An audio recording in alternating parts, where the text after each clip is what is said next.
یہ over all position تھی، کسی کو چھوڑا نہیں جا رہا تھا، جتنی بھی خبریں تھی وہ آپ کو ارد گرد سے مل رہی تھی. یعنی میری بات تو پرویز خٹک صاحب کے صاحبزادے کے ساتھ ہو رہی تھی، وہ اس بات کی تصدیق کر رہے تھے کہ ہاں فنکشن بھی ہوگا اور فنکشن ہوا بھی، انہوں نے باقاعدہ طور پر تصدیق بھی کرا دی. ابھی جو اندرونی حال ہے وہاں پر نہیں، لیکن لیاز علی صاحب، پرویز خٹک صاحب کے بندے شادی ہال کے 1 کلومیٹر دور تک پھیلے ہوئے تھے جو آپ کو روک رہے تھے اور آپ کے موبائل بھی چھین کے لے گئے. یہ پرویز خٹک صاحب کے بندے تھے؟ کون تھے یہ؟ اب نام نہ لے. وہ حسن مجتبیٰ صاحب جو BBC کے، وہ کہتے ہیں کہ یورپ کے یخبستہ حال میں بیٹھ کر وزیرستان کے رپورٹر سے پوچھا جاتا ہے کہ یہ خودکش حملہ کس نے کیا تھا، تو اب مجھ سے پوچھا جا رہا ہے کہ چلیں آگے چلتے ہیں. یہ بتائیں کہ آپ کے یہ کون لوگ تھے جو شریک ہوئے، ان کے کیا سیاسی اہمیت ہے ان لوگوں کی، اور کیا یہ پارٹی جو ہے واقعی تحریک انصاف کا جو ایک پولیٹیکل سپورٹ بیس تھا خیبر پختونخوا میں، اس پہ اثر انداز ہو سکتی ہے؟ سر آپ نے دو باتیں کی کہ پہلی بات تو یہ کہ لوگ کون تھے، تو انہوں نے جو فہرست شائع کی ہے وہ ہے 57 لوگوں کی، کہ یہاں پر 57 لوگ باقاعدہ طور پر انہوں نے نئی پارٹی کی بنانے میں ہماری باقاعدہ طور پر ہماری حمایت کا اعلان کیا ہے. اب تک 9 لوگوں کی آڈیو اور ویڈیو آ چکی ہے.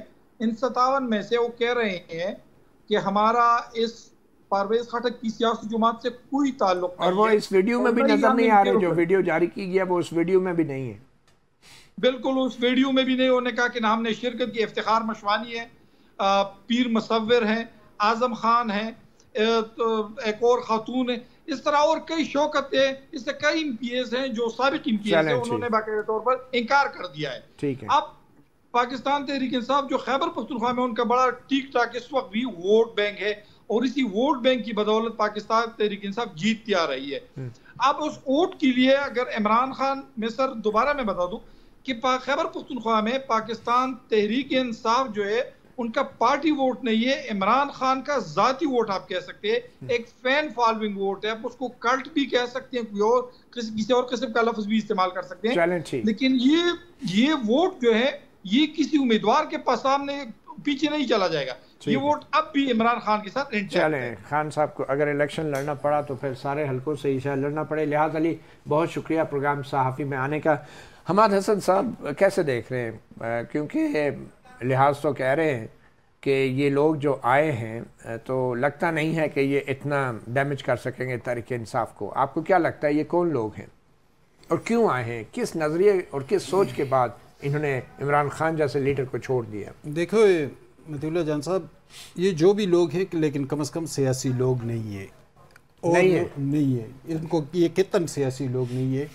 یہ وہی لوگ ہیں جنہیں 30 اکتوبر 2011 کی رات اچانک سیاسی بھی بنایا گیا، سیاسی کارکن بھی بنایا گیا، اور میڈیا کے ذریعے ان کے دماغ میڈیا کے ساتھ تھے، تو جو میڈیا انہیں سمجھاتا تھا وہی وہ ان کا دماغ بنتا رہا. یہ جنرل پاشا اور جنرل کیانی کے دور کی بات، کیانی کے دور. تو یہ لوگ سیاسی تھے نہیں، ورنہ سیاسی لوگوں کی تاریخ اتنی بری بھی نہیں ہے. بھٹو صاحب پر اس سے زیادہ کئی گنا مشکل وقت آیا تھا، لیکن کیا جہانگیر بدر بھاگ گیا تھا؟ کیا رانا شوکت محمود بھاگ گیا تھا؟ کیا ناہید خان بھاگ گئی تھی ایک خاتون ہوتے ہوئے؟ کوئی نہیں بھاگا تھا.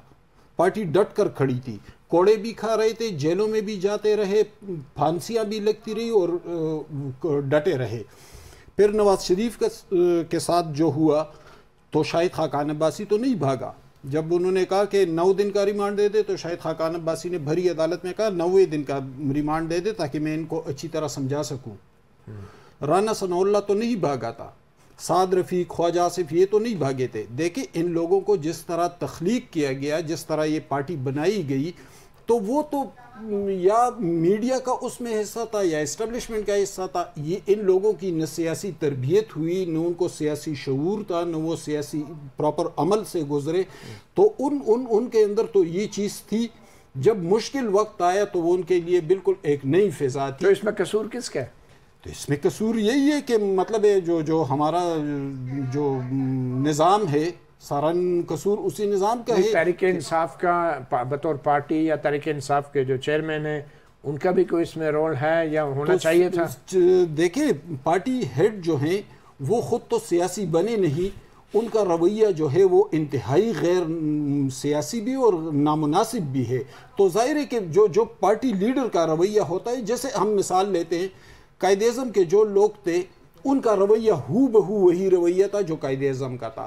اس کے مخالف باچا خان کے جو ساتھی تھے ان کا رویہ بھی وہی تھا، وہی فقیرانہ شان اور وہی لباس اور وہی رویہ تھا. تو جو اس لیڈر کا رویہ ہے ظاہر ہے وہ اس کے کارکنوں اور اس کے ممبران اور اس کے لیڈروں کا بھی وہی رویہ ہوگا. اجمل وزیر صاحب، آپ کا تو بڑا سیاسی تجربہ ہے، اور اگر میں آپ سے یہ پوچھوں کہ آپ نے کسی پارٹی کو جوائن کرنے کا فیصلہ کیوں نہیں کیا، کسی نئی پارٹی کو؟ اب تو تحریک انصاف پارلیمنٹیرینز بھی آ گئی ہیں، موتی اللہ، کیونکہ پی ٹی آئی تو آپ نے چھوڑ دی ابھی. موتی اللہ، بات یہ ہے کہ یہ اس سے پہلے استحکام پاکستان پارٹی بھی بنی، آج یہ پارٹی بھی خیبر پختونخوا کے لیول پہ بھی بنی. دیکھیں 2-3 چیزیں جو ہے نا، میں پی ٹی آئی چھوڑ چکا ہوں، بٹ ایک چیز میں آج کروں گا جو حقیقت ہے وہ یہ ہے، میں اس میں جو یہ ویڈیو میں دیکھ رہا ہوں نا، میں اس میں آپ کو ایک آدھ کے علاوہ یہ کونسلر کا الیکشن بھی نہیں جیت سکتے. کونسلر کا حماد صاحب کی یہاں تک بات میں ایگری کرتا ہوں. مطلب پی ٹی آئی میں رہتے تو جیت سکتے تھے؟ پی ٹی آئی میں تھے تو 2013 میں جیتے بھائی، پی ٹی آئی میں تھے تو یہ جو ہے نا 2018 میں جیتے. اب صورتحال یہ ہے کہ جو کونسلر کے الیکشن نہیں جیت سکتے تھے وہ ایم پی اے بن گئے، وہ ایم این اے بن گئے، وہ منسٹر بن گئے، ایون یہاں تک کہ چیف منسٹر بھی بنے. لیکن 2018 میں جو پی ٹی آئی میں لوگ جیتے وہ واقعی پی ٹی آئی کی وجہ سے جیتے تھے جو 2018 کے الیکشن جیتے. میں آپ کو بتا رہا ہوں نا کہ 2013 اور 2018 کا جو بھی الیکشن تھا، جو الیکشن ہوا ہے، جو پاپولیرٹی تھی اچھا صحیح معنوں میں جو آپ کو نظر آ رہی تھی، اچھا وہ پاپولیرٹی تھی یا وہ پولیٹیکل انجینئرنگ تھی 2018 کی؟ آپ ابھی بھی نہیں مانتے؟ میری بات نے، میں 2018 یعنی 7 دن پہلے الیکشن سے پہلے میں نے جوائن کیا تھا نا. ٹھیک ہے. تو وہ جو ہم نے جوائن کیا تھا تو میں تو اس کے بعد کی اچھا وہ کس وجہ سے جوائن کیا تھا یہ بھی بتا دینا. یہ لوگ تو چھوڑ رہے ہیں تو آپ نے جوائن کیوں کیا تھا؟ نہیں، ہم نے تو اس لیے جوائن کیا تھا کہ خیبر پختونخوا میں پچھلی بھی حکومت پی ٹی آئی کی تھی، اور اس کے بعد بھی ڈیفینیٹلی میں جس جماعت میں تھا وہ مسلم لیگ تھا، انہوں نے اس کے ساتھ آلریڈی ایڈجسٹمنٹ کر لی، تو ہمارا تو ٹکٹ کا وقت بھی گزر چکا نہیں تو. لیکن یہ جو لوگ چھوڑ رہے ہیں آپ کے خیال میں یہ آزاد اور خود مختار اور بغیر دباؤ کے چھوڑ رہے ہیں؟ دیکھیں آپ کا تجربہ کیا آپ کا تجربہ کیا دیکھیں میری بات سنیں، مجھے تو ایک بات کی بڑی ایک حماد بھائی بہت ساری چیزوں کا وٹنس ہے. یہ اچھا کیا آپ نے حماد بھائی کو بلایا، اور اچھا ہے وہ لحاظ بھی ہمارا دوست ہے، اس نے بھی جو بات کی ہے تو میرا ان لوگوں کے ساتھ بڑا کلوز انٹریکشن رہا ہے، اور ہم اس وقت سائیڈ لائن کیے گئے، اور اس وقت تھے جب جو بنتی اور سیم پیج تھا نا اس وقت. لیکن یہ دباؤ پہ چھوڑا انہوں نے یا نہیں یہ بتایا؟ میں سر بات تو کرنے دیں مجھے. اب یہاں پہ مجھے تو ایک بات کی خوشی ہو رہی ہے کہ جن لوگوں کو میں دیکھ رہا ہوں، مجھے بڑی خوشی ہو رہی ہے کہ یہ وہ لوگ تھے جس کے اوپر خان ہم جیسے لوگوں کو اس وقت قربان کر چکے تھے. ٹھیک ہو گیا، اور ہمیں آج مجھے وہ نظر آ رہا ہے کہ وہ سارے لوگ جو ہے نا لائن میں کھڑے ہوئے ہیں، اور وہ میرے لیے تو سب سے بڑی خوشی ہے. دوسری بات اچھا ایک سیکنڈ صاحب، چھوٹی سی بریک لیتے ہیں، بریک کے فوراً بعد واپس آپ سے ہی گفتگو کا آغاز کریں گے ایک وقفے کے بعد. صافی پروگرام میں ہمارے ساتھ اجمل وزیر اور حماد حسن. اجمل وزیر صاحب، میرے سوال کا جواب آپ نے نہیں دیا کہ یہ جو اب یہ پاکستان تحریک انصاف پارلیمنٹیرین بنی ہے تو کیا ان لوگوں نے کسی دباؤ پہ چھوڑی ہے پارٹی یا نظریے کے تحت؟ نہیں، انہوں نے 2 مہینے 8 دن کے بعد 9 مئی کے واقعہ کے حوالے سے انہوں نے یہ فیصلہ کیا. 2 مہینے نہیں، 2 مہینے 8 دن کے بعد ان کو 9 مئی کا وہ جو واقعہ تھا، اس میں تو کافی لوگ پہلے بھی چھوڑ چکے ہیں، وہ کیا. اور دوسری بات یہ ہے کہ دیکھیں وہاں پہ کیا سوال اب یہ ہے، وہاں پہ کیا بی آر ٹی والا کیس بند، وہاں پہ کیا بینین سونامی ٹری بند، وہاں پہ کیا وہ دوسرے تیسرے چوتھے حماد کو پتہ ہے سونامی بینین وہ سارے بند.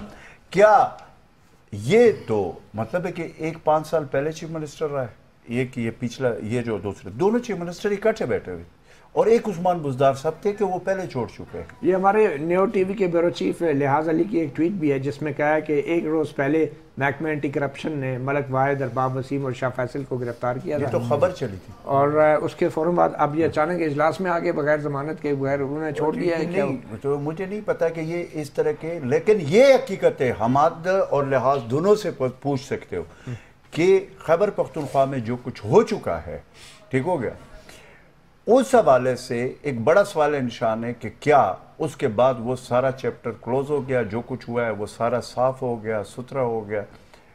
یہ میرا کویسچن ہے. بقایا تو یہ تو ہر بندہ آزاد ہے، اگر کوئی پارٹی چھوڑنا چاہتا ہے. آپ یہی کہہ رہے ہیں نا کہ دباؤ میں کیا ہے نا؟ ہاں آپ یہی کہہ رہے ہیں نا کہ دباؤ. میرا تو یہ خیال ہے کہ کیا دباؤ ہے ان میں. ایک منٹ، ان میں مجھے بتائے خٹک صاحب جیل میں گئے، ایف آئی آر ہوئی ہے؟ کوئی مجھے ایک بتا دے. محمود خان صاحب کے اوپر ایف آئی آر ہوئی ہے؟ کئی جیل گئے. اس میں تو میجارٹی لوگ کوئی جیل گیا ہی نہیں، یہ تو ویسے راضی تھے، تو اس میں جیل جانے کی ضرورت نہیں. حماد صاحب آپ کیا کہتے ہیں؟ دیکھیں ایک بات کنفرم ہو گئی کہ خیبر پختونخوا میں کرپشن ہوئی ہے اور بہت بڑی سطح پر کرپشن ہوئی ہے. اور یہ تحریک انصاف کے دور میں بھی یہ پی ٹی آئی کے دور میں اسی کی بات کر رہا ہوں. میں ان کی بات سے 100% ایگری کرتا ہوں. اجمل، یہ آج جو کچھ ہوا ہے نا، یہ نہ عمران خان کا نقصان ہے، نہ کسی اور قوتوں کی جیت ہے، نہ پرویز خٹک کی سیاست ہے. یہ کچھ بھی نہیں ہے. یہ صرف یہ ہے کہ ان لوگوں نے کرپشن کی تھی، ان لوگوں کی فائلیں موجود ہیں، ان کو اشارہ کیا گیا. یہ ادھر اور عمران خان کی ناک کے نیچے یہ ہوتا ہے. عمران خان کی ناک کے نیچے اس کی حکومت میں اور گزشتہ 10 سال سے تسلسل کے ساتھ ہوتا رہا. یہ لوگ ایسے 57 لوگ کم تو نہیں ہے، ٹھیک ہے، اس میں کچھ لوگوں کی تردید بھی آئی، لیکن ہونا وہی ہے. مطلب پرویز خٹک کے ساتھ یہ سارے لوگ آئیں گے. میں نے، اگر آپ کو یاد ہو تو میں نے 9 مئی کے فوراً بعد ٹویٹ بھی کیا تھا اور اپنے ویلاگ میں بھی کہا تھا کہ پرویز خٹک اپنا الگ گروپ بنائے گا اور یہ سارے اس کے ساتھ آ جائیں گے. ان تمام مجھے بتائیں الیکشن پہ کیا فرق پڑے گا؟ الیکشن پہ دیکھیں مطیع اللہ جان صاحب، ایک بات اور میرا، ایک سوال میرا بھی سن. وہ جو بیوروکریٹ تھے وہ بھی ان کے ساتھ آئیں گے کہ وہ پھر بھی رہیں گے؟ کچھ بھی نہیں ہوگا، کچھ بھی نہیں ہوگا. ابھی ہوا وہ بیوروکریٹ تو اب بھی سیاستدانوں کا تو ہو جاتا ہے، بیوروکریٹ کا کوئی پوچھتا نہیں. اجمل ایک منٹ اجمل، جب آپ لوگ حکومت میں تھے آپ نے ان کے خلاف ایکشن لیا تھا؟ کس کے؟ آپ ہی کی حکومت میں شاہ علی شاہ عہدے پر بیٹھا ہوا تھا، آپ ہی کی حکومت میں عباس خان کمشنر افغان ریفیوجیز تھا. اب اگر وہ لوگ بیٹھے ہوئے تھے اس کو کس نے بٹایا ہوا تھا اور آج وہ کس کے ساتھ بیٹھے ہوئے؟ نہیں، آپ نے آواز بلند آپ نے بھی نہیں کیا تھا نا، ان سے بھی شکوہ. ہم تو حکومت کا حصہ تھے، ہم کیسے آواز اٹھا؟ نہیں، لیکن آپ کو پتا تھا، آپ کو پتا تھا یہ کرپشن ہو رہی ہے؟ ان کو پتا تھا، سارا پتا تھا کہ ہو چکا ہے. ٹھیک ہے، تو اس وقت آپ نے بات، میں نے اس کے اوپر پریس کانفرنس کر کے کہا جب اب یہ بات آپ سنیں، جس وقت سیٹ وقار مرحوم کا فیصلہ آیا، ٹھیک ہے، بی آر ٹی کے خلاف، جس میں اس نے کہا، نہیں، جب اس نے اس میں کہا بھائی سیٹ وقار کا فیصلہ آپ نے پرویز مشرف والا نہیں مانا تھا تو بی آر ٹی والا کا ماننا تھا. چھوڑے اس کو، ہم نے تو پریس کانفرنس اس پہ کی ہے بھائی، ریکارڈ کی بات ہے. اچھا، اپنی بات کر رہا ہوں، لیکن میں کہنے کا مقصد یہ ہے، دیکھیں یہ صرف اور صرف اگر آپ یہ کہتے ہیں کہ اس ملک میں سیاستدان ہیں، پارٹیاں چینج کرتے ہیں یا سب کچھ ہے، کرپشن کی ہے، ایگریٹ کی ہے اور کر رہے ہیں، لیکن دوسرے طرف بھی سب ہر طرف یہ پوزیشن ہے. کیا پی ڈی ایم کی حکومت جو اس وقت موجودہ حکومت بیٹھی ہوئی، کیا خیبر پختونخوا میں جو آپ کی کیئرٹیکر حکومت بیٹھی ہوئی، کیا وہ سیاسی جماعتوں کا گٹھ جوڑ نہیں ہے؟ بالکل صحیح، ساری سیاسی جماعتیں. اچھا ہمارا سوال یہ پیدا ہوتا ہے کہ اگر یہ لوگ کرپٹ بھی تھے تو لوگ یہ بھی کہتے ہیں نا عمران خان کے لوگ کرپٹ تھے، لیکن عمران خان تو کرپٹ نہیں. عمران خان کرپٹ تھا یا نہیں تھا وہ تو چلو عدالتیں جانے اور وہ ان کا کام جانے. بہرحال وہاں سے ہمیں بھی کچھ زیادہ توقع نہیں ہے. لیکن مسئلہ یہ ہے کہ جو پرویز خٹک کا اس پہ بات کرتے ہیں کہ انتخابی سیاست پر آپ نے سوال کیا، انتخابی سیاست پر اثر پڑے گا یا نہیں، تو گو کہ لوگ کہتے ہیں کہ نہیں عمران خان کی بڑی پاپولیرٹی ہے. بالکل ہے، اس میں شک نہیں ہے، عمران خان بہت پاپولر ہے خصوصاً کے پی میں، لیکن پھر بھی انتخابی سیاست پر اثر پڑے گا. کیسے؟ ایسے پڑے گا کہ کے پی میں 3 اضلاع، ان میں ایجوکیشن ریشو سب سے زیادہ ہے، ہری پور، سوابی اور کرک. لیکن اسی ثوابی سے جہاں ایجوکیشن ریشو بھی سب سے زیادہ ہے اور جہاں روایتی بھی بہت مضبوط ہے، اسی ثوابی سے جو این پی کا گڑ رہا ہے، اسی ثوابی سے ترکائی خاندان 2002 سے مسلسل الیکشن جیتتے چلے آ رہے ہیں. ان کی نہ کوئی سیاسی پارٹی ہے، نہ ان کی کوئی سیاسی وابستگی ہے، نہ وہ کسی جماعت کے ساتھ وابستہ رہے. صرف ان کے پاس ٹوبیکو کا بہت بڑا پیسہ ہے، اربوں روپے ہے ان کے پاس، اور وہ الیکشن میں ووٹ خرید لیتے ہیں. تو یہ پرویز خٹک صاحب کو کیا فائدہ ہوگا؟ ایک منٹ میں اسی طرف آتا ہوں. وہ ثوابی سے، اگر ثوابی جیسے تعلیم یافتہ ضلع سے وہ پیسے کے زور پر الیکشن جیت سکتے ہیں، تو کیا دوسرے اضلاع میں ایسے لوگ نہیں ہیں جو پیسہ لگا سکے جو الیکشن؟ پرویز خٹک کے لیے پیسہ لگائیں گے؟ پرویز خٹک کے لیے نہیں لگائیں گے. پرویز خٹک کے پس منظر میں جو ہے، اور دیکھیں پرویز خٹک ہی کے لیے لگائیں گے. پرویز خٹک تو جماعت کو ہیٹ کر رہے ہیں نا، وہ اپنی جماعت اتارے گا، اسے سازگار فضا بھی میسر آ جائے گی، امیر لوگ بھی میسر آ جائیں گے. اس میں حماد کی بات دیکھیں، اب اس میں سے جتنے لوگ آپ کو نظر آ رہے ہیں تو اس میں سارے یہ ماشاءاللہ بہت امیر لوگ بن گئے. اب پہلے اگر نہیں تھے تو اب تو ہے. تو ان کے لیے خود پیسہ جو ہے نا کوئی پرابلم ہے.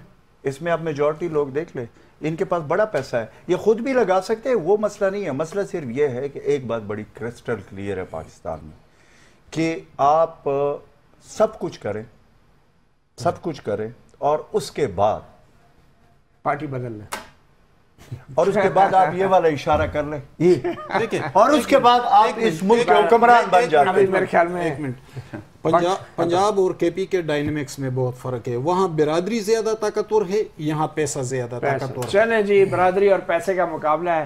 عوام تو بیچ میں سینڈوچ بنے ہیں برادری اور پیسے کے. اب دیکھنا یہ ہے کہ پاکستان پیپلز پارٹی پارلیمنٹیرین کی طرح اب تحریک انصاف پارلیمنٹیرین بھی کوئی راستہ فراہم کر سکتی ہے اپنی کسی قیادت کو. اب وقفے کے بعد بات کریں گے کچھ غیر سیاسی معاملات کی، جس میں کور کمانڈر میٹنگ بھی شامل ہے. ایک چھوٹی سی بریک کے بعد.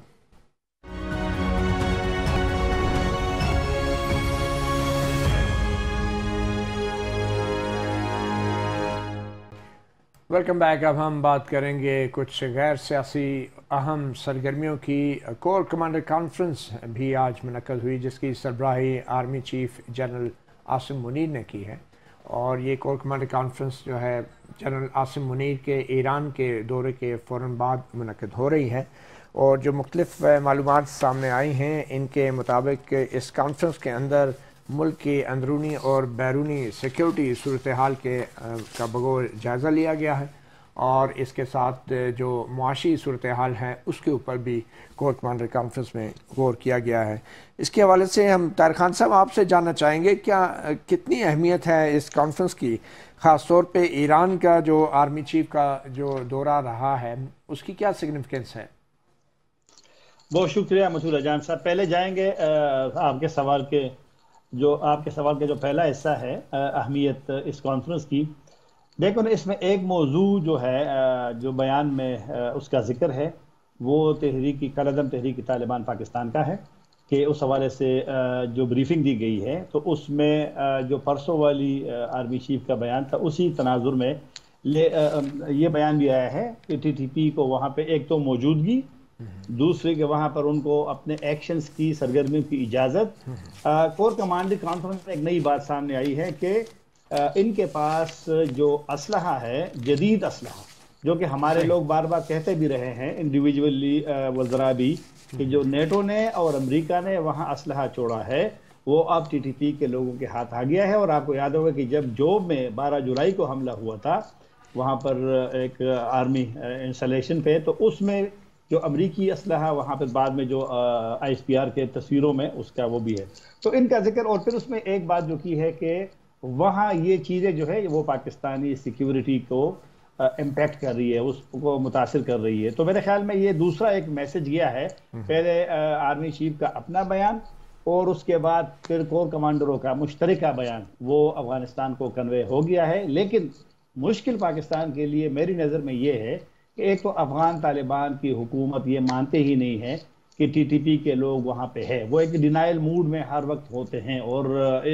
جو آرمی چیف کا بیان آیا تھا اس کے بعد اس میں بھی تھوڑی سختی تھی، اور اس سائڈ سے جو ذبیح اللہ مجاہد کا ریئیکشن تھا بی بی سی پشتو کو، انٹرویو کا، اس میں بھی تھوڑی سختی تھی اور انہوں نے کہا کہ ان کے بقول کہ جب پاکستان اپنے مسائل خود نہیں کر سکتا، سیکیورٹی میں ان کی ناکامی ہوتی ہے، تو پھر وہ دوسروں پہ طاہر خان صاحب یہ بات بھی چل رہی تھی کہ افغانستان کی طرف سے یہ بھی شاید تاثر دیا گیا ہے کہ جو افغانستان طالبان نے جو معاہدہ کیا ہے وہ امریکہ کے ساتھ کیا ہے، پاکستان کے ساتھ نہیں کیا، اور اس کے حوالے سے فرحت اللہ بابر نے بھی کہا، پھر خواجہ آصف وزیر دفاع نے بھی کہا کہ یہ درست بات ہے، فرحت اللہ بابر صاحب کے جو خدشات ہیں.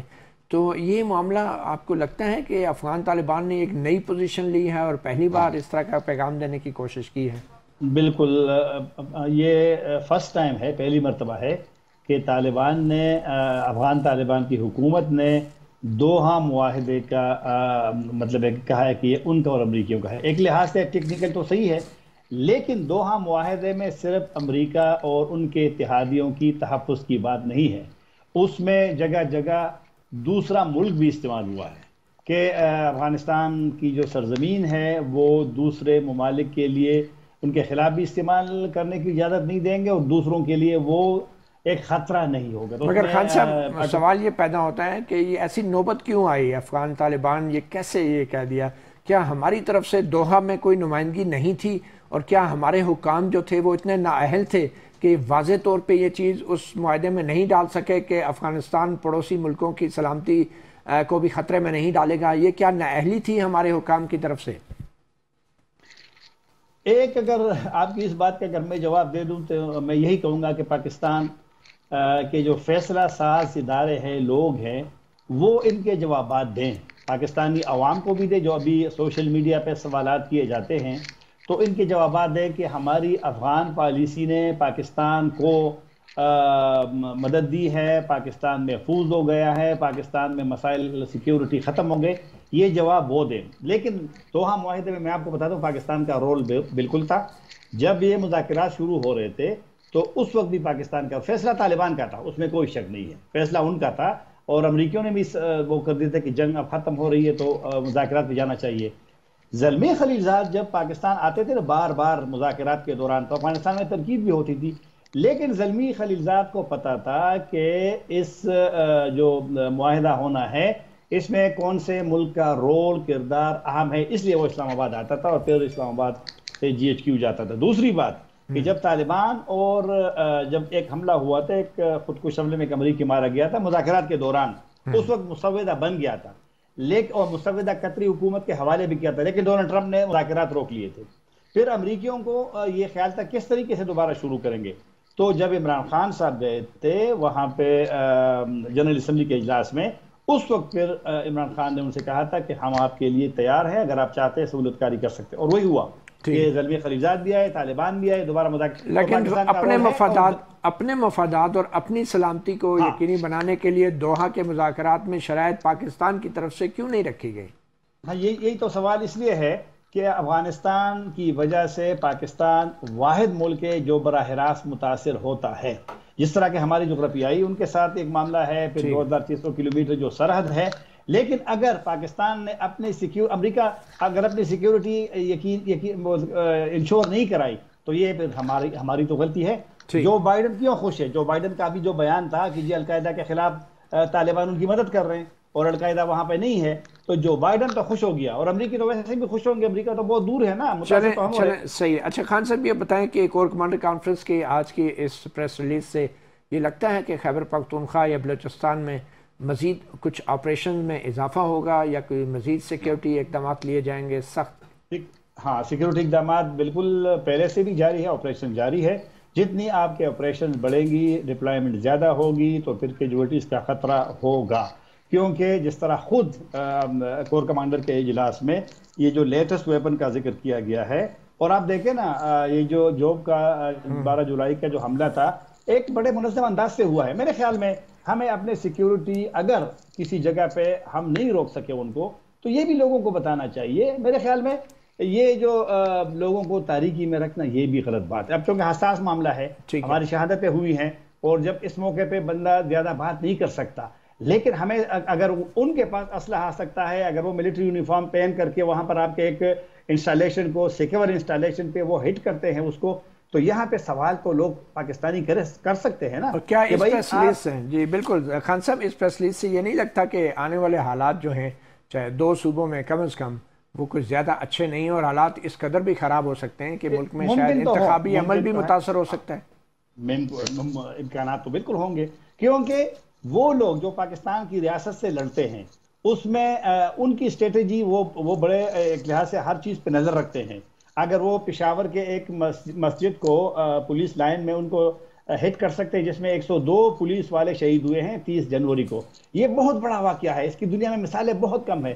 تو اور ابھی طالبان نے کہا تھا کہ وہ امیر مقام پہ جو حملہ ہوا انہوں نے کلیم کیا، تو خطرہ تو رہے گا. اب ایران کا مختصر سے اگر صرف چند سیکنڈوں میں ایران کا اس لیے آرمی چیف کا دورہ بڑا اہم ہے کیونکہ اس سال یعنی جنوری میں، اپریل میں، مئی میں 3 حملے ہوئے ہیں اور ہر بیان جو آیا ہے اس میں ایرانی سرزمین کا ذکر کیا گیا ہے کہ وہ پاکستان کے بارے سوالوں تو یہ اور ایران میں بھی حملے ہوئے ہیں، ان کا ہم سے شکایت ہے. لیکن یہ ہے کہ ایران اور پاکستان کی شکایتیں بھی ہیں، حملے بھی ہو رہے ہیں. یہاں بھی میں کہوں گا کہ دونوں ممالک ابھی تک وہ جو 2019 میں انہوں نے کہا تھا جائنٹ کوئک ایکشن وہ بنائیں گے، فورس بنائیں گے، میرے خیال میں اس کی پیش رفت نہیں ہوئی. تو ہمارے لیے سیکیورٹی چیلنجز بڑے ہیں اور میرے خیال میں کو توجہ دینے کی ضرورت ہے. بہت شکریہ طاہر خان صاحب. حماد خان صاحب میں آپ کی طرف آنا چاہوں گا. آپ کو لگتا ہے کہ یہ حالات اس قدر خراب ہو سکتے ہیں کہ ہمارا انتخابی عمل بھی متاثر ہو اس؟ دیکھیں حالات تو خیبر پختونخوا میں پہلے سے کافی کشیدہ ہیں. یعنی مارچ میں 45 کے قریب حملے ہوئے تھے جس میں بنو کا حملہ بھی تھا، بڑے بڑے حملے ہوئے، لکی مروت میں بھی ہوا، اس سے پہلے پولیس لائن پہ حملہ ہوا. تو صورتحال تو وہاں پہلے سے خراب چلی آ رہی ہے، لیکن پنجاب میں اور سندھ میں وہ صورتحال نہیں بنی. تو اگر ان حالات کو دیکھا جائے تو چونکہ وہ اسی وفاق کی اکائیاں ہیں بلوچستان اور خیبر پختونخوا، تو ان حالات کو اگر مد نظر رکھا جائے تو پھر انتخابی اور یہ بھی ممکن ہے کہ وقتی طور پہ خیبر پختونخوا میں انتخابات ملتوی کر دیے جائیں بالکل، اور پہلے دوسرے پنجاب اور سندھ میں ہوں، اس طرح کا بھی کوئی امکان؟ ہاں بالکل، الگ انتخابات کا امکان موجود ہے. گو کہ ایسا ہوا نہیں ہے ہمارے تاریخ میں، الیکشن کمیشن نے فیصلہ کرنا ہے، الیکشن کمیشن نے فیصلہ کرنا ہے، لیکن ایسا عمومی طور پر ہوا نہیں. انتخابات عمومی طور پر ایک ساتھ ہوئے ہیں، لیکن موجودہ حالات کو مد نظر رکھتے ہوئے ایسے فیصلے کا امکان موجود ہے. جی ہاں، ابھی عشق کے امتحان اور بھی ہیں پاکستان تحریک انصاف کے لیے خاص طور پر، مگر پاکستان کے سیاسی عمل اور جمہوری نظام کے لیے بھی. صحافی پروگرام سے اتنا ہی، اجازت دیجیے، اللہ حافظ.